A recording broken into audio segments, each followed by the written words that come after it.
Last week, I shared with you the first of 3 truths for freedom from the performance trap.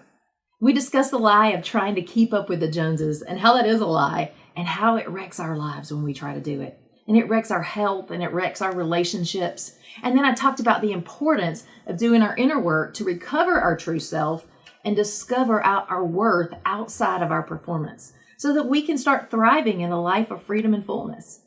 Now we're going to talk about truth number 2, and it's this. We are wired for and we crave connection above all. Everything else with which we try to fill the hole in our hearts is counterfeit, and it leaves us hungry and thirsty for more, and it always will. We're created with a deep desire to be intimately and wholeheartedly connected to ourselves, connected to God, and to others, and there is no adequate replacement for that whatsoever. Early on in our lives, though, we experience pain and disappointment, and that results in us disconnecting from parts of ourselves, and disconnecting from the heart of God also, and from authentic connection with other people, sometimes the ones that we love the most, because we come to believe the lie in our pain and disappointment that we can't trust anybody. That vulnerable trust will leave us in more pain and more disappointment. And unaware of that, we transition into living in survival mode, believing that we're on our own to create life for ourselves, to create happiness and security for ourselves, and that we have to struggle and strive to do enough, to have enough, to finally be enough. And as a result, we find ourselves having to compete with others to try to prove our worth and our value and to get what we can for ourselves.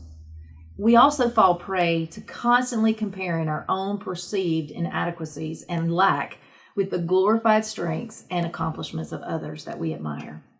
And once we're entrenched in this vicious cycle, we live in constant discontentment, in constant turmoil and frustration, interrupted only here and there in moments by mere gratification of our small wins.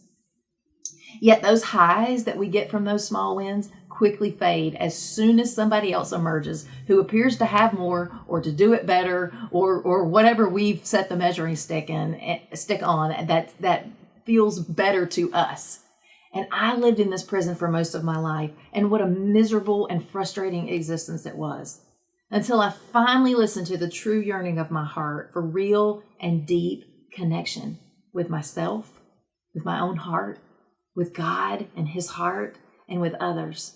I began to realize that what I craved more than anything else was to feel like I really matter, that I'm enough just for who I am, and that I'm seen, I'm known, I'm loved, and I'm chosen just because I'm me. And through the inner work that I've done in counseling and coaching, I realized that it was available to me, that I could have that I could feel that, and it was waiting for me to open to it and receive it.